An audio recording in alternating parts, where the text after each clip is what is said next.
Di rumah keluarga Argantara ketiga, Lisha sedang menata masakan di atas meja makan. Dia tampak tersenyum ceria disertai senandung kecil terus terlantun dari bibirnya. Dan dari balik tembok ada dua pasang mata milik dua orang pria tampan yang sedang mengawasi. Tatapan mata mereka terlihat gusar dan enggan. "Pah, kalau mama kasih kita racun lagi gimana dong? Aku gak mau mati muda," keluh anak remaja berseragam SMA di samping pria berjas kantoran. "Kau sudah siapkan kantung kresek kan?" Raihan merunduk ke dekat anak remaja itu.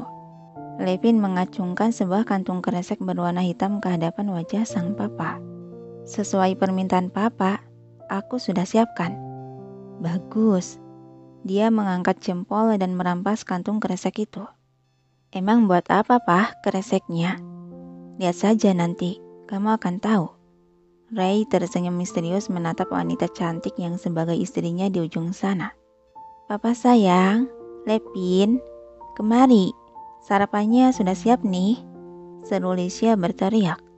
Seketika raut wajah kedua pria itu terlihat tegang, keduanya menghembuskan napas panjang bersamaan lalu saling tatap. "Papa sudah siap?" tanya Levin dengan wajah serius. Yang diangguki oleh si Raihan. "Oke, let's go," ujar Levin berjalan maju. Namun Ray masih diam di tempat mematung. Tersadar sang papa tak ikut. Levin menoleh ke belakang, dia menarik sebelah lengan si Ray. "Papa ayo, temani aku mati." Iya dah." Dengan malas Ray melangkahkan kakinya yang terasa berat tak mau gerak itu. Di meja makan, Lisha menyambut kedua pria tersebut dengan senyuman lebar dan tatapan berbinar senang. "Ayo Pak, duduk. Hari ini Mama masak bubur kacang merah loh. Kalian harus coba, pasti ketagihan deh." Ray dan Levin menurut duduk di kursinya masing-masing yang tentunya dengan senyuman yang dipaksakan. Disusul Lisha ikut duduk di seberang meja keduanya, wanita cantik itu mulai menyedokkan bubur kacang merah ke dalam mangkuk makan dan menyodorkannya ke kedua pria tersebut. "Dimakan Pak, Levin." Iya." Terbata Ray menatap aneh pada mangkuk, begitupun Levin. "Ini apaan Pak? Kok bentuknya hitam dan encer?" bisik Levin. "Lumpur lapindo," timpal Ray setengah berbisik. "Emang bisa dimakan Pak?" "Coba saja, kalau mati berarti kagak bisa dimakan." "Pak, Levin, ayo dong dimakan. Kenapa diam aja?" Suara Lisha menghentikan perbincangan keduanya. Iya mah." Serempak anak dan bapak meraih sendok.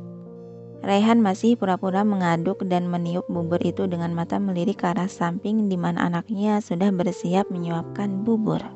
Dan Levin menyuapkan satu sendok bubur ke dalam mulutnya. Ia terdiam membatu dengan wajah merah padam melotot tak berkedip. "Gimana? Enak kan bubur buatan Mama?" tanya Lisha menatap harap ingin dipuji. "Mampus, anak gue keracunan." Raihan dengan cepat meletakkan sendok ke atas mangkuk dan beralih menatap sang istri. Lisha, aku lupa nggak pakai dasi. Tolong ambilkan dasi." Gegap Ray dengan pandangan panik melihat ekspresi anaknya yang sudah membatu. Papa suka kebiasaan deh penyakit lupanya."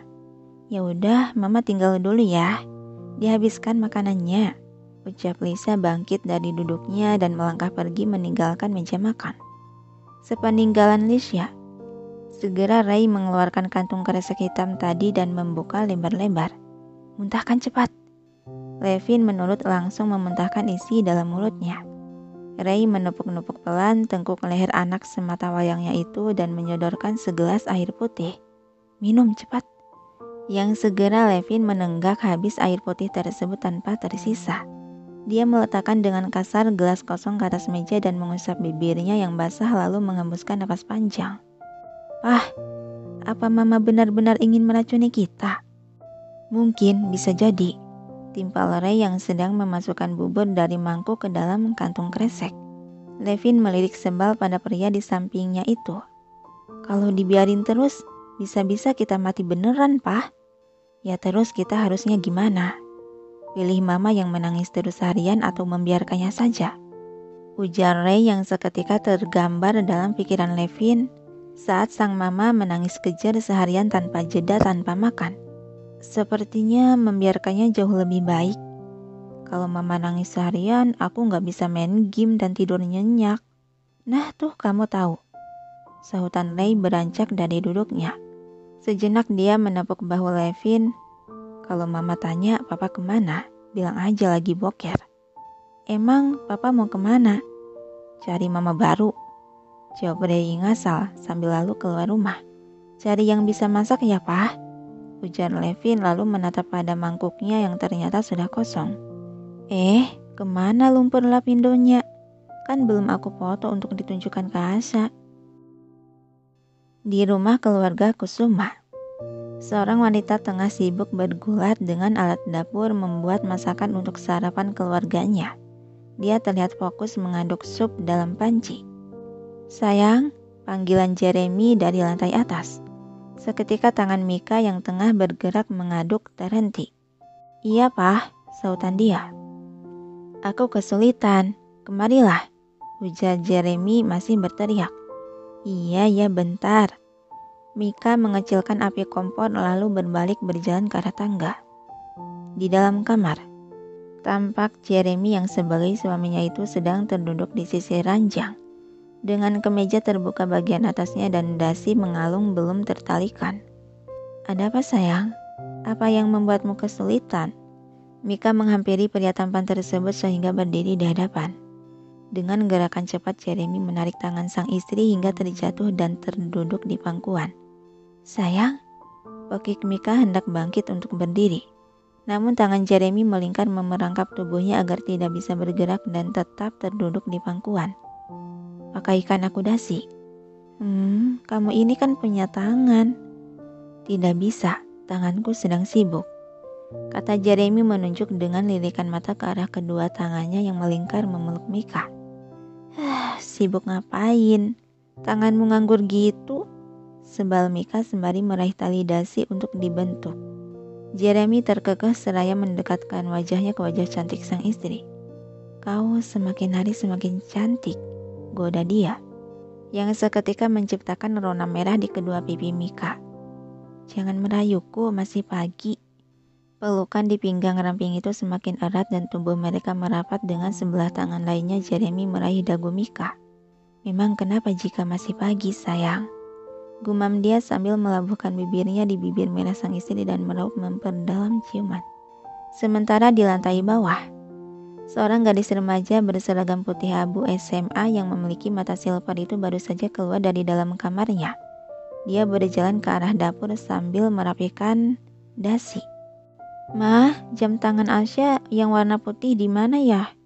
Asa cari-cari kok nggak ada di tempatnya. Celoteh Natasha dengan tangan sibuk merapikan dasi. Namun dia tak mendapati jawaban dari yang ditanyai. Asya mengangkat wajahnya melihat sekitar dapur yang kosong, tak ada siapapun di sana. Hanya ada suara air mendidih dari atas kompor. Pasti ulah papa lagi yang menahan mama. Gerutuan Natasha menghampiri kompor dan melihat isinya. Tiba-tiba ada senyuman misterius dari bibir tipis dia, terpikirkan ide gila. Sampai beberapa saat kemudian dia berjalan keluar area dapur menuju ruang utama dan berdiri di ujung tangga. Asa menghembuskan napas beberapa kali untuk mengatur napasnya sebelum berteriak. Kebakaran, kebakaran, kebakaran. Di dalam kamar. Hah? Mika terlonjak menggigit bibir yang menempel itu dan mendorong dada Jeremy sekuat tenaga lalu meloncat dari pangkuan. Aku lupa lagi masak sup, ucap dia sambil lalu berlari keluar kamar. Jeremy menghembuskan napas kasar dan mengusap bibirnya yang terasa perih berdarah. Pasti anak itu lagi bikin ulah. Kembali ke lantai bawah.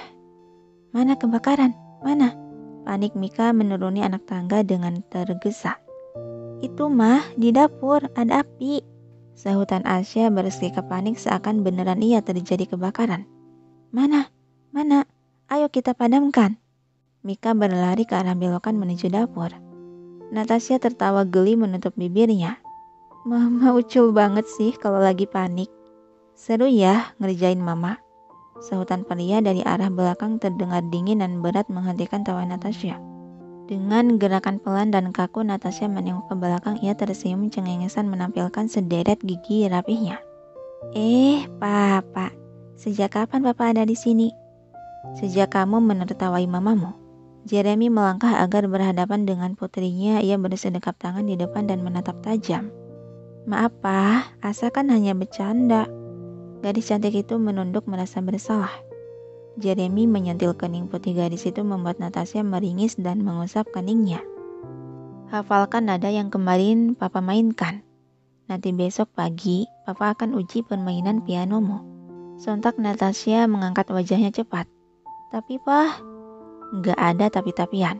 Itu hukumanmu akibat mengerjai mama lagi. Jeremy berbalik melangkah ke arah ruangan makan. Yah, papa, besok kan hari libur. Renggek Natasha mengekori langkah kaki sang papa. Benar hari libur. Kalau gitu 2 jam kamu harus terus memainkan piano. Yah, papa nyebelin deh. Asya, kamu mengerjai mama lagi ya?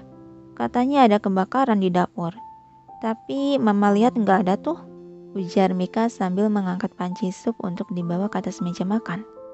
Asa gak bohong kalau ada api di dapur? Timpal Natasha sembari duduk di salah satu kursi. Iya, ada api kompor. Mika menyendokkan sup ke mangkuk. Natasha memberenggut dengan kepala tertunduk lesu tak menyahuti ucapan lagi. Merasa ada yang aneh, Mika menyenggol lengan Jeremy sembari meletakkan mangkuk sup ke hadapannya. Ada apa dengannya? Lagi pusing mikirin tugas mungkin.